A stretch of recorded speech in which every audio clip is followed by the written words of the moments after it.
Я не могу выйти из дома. Вот асфальт тоже нету.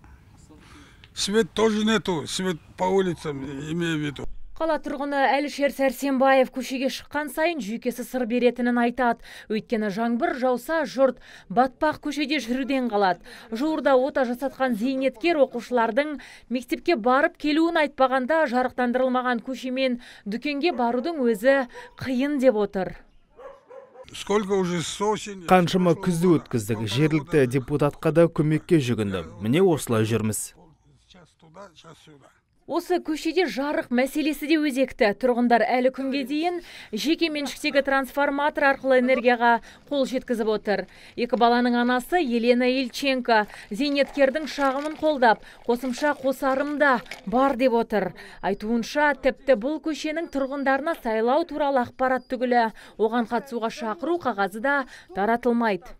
Для нас, у кого нет машины, нам идти. Көлігі барларға жақсы, ал жоқтар осылай батпақта жаяу жүреді. Балабақшаға мына жермен жүріп апару мүмкін емес. Егде жастағылар аялдамаға дейін қалай жетеді, арасы тым алыс. Ал сайлауға қатысу туралы шақырту да келмейді бізге. Абай ауданы әкімінің орынбасары түйткілдің түйіні тарқатылатын күн алыс емес дейді. Өйткені шенеунік көшедегі жол мәселесі жыл соңына дейін шешімін табады деп сендіруде. Ал мемлекеттік жарықпен қамтамасыз ету үшін жобалық сметалық құжат әзірленіп қойған. Мемлекеттің жарығы қашан келеді деген сұрақ туындауы мүмкін. Бұл мәселе бойынша қазір біз өткенде қала әкімінің есеп беру жиналысында бұл мәселе көтерілді.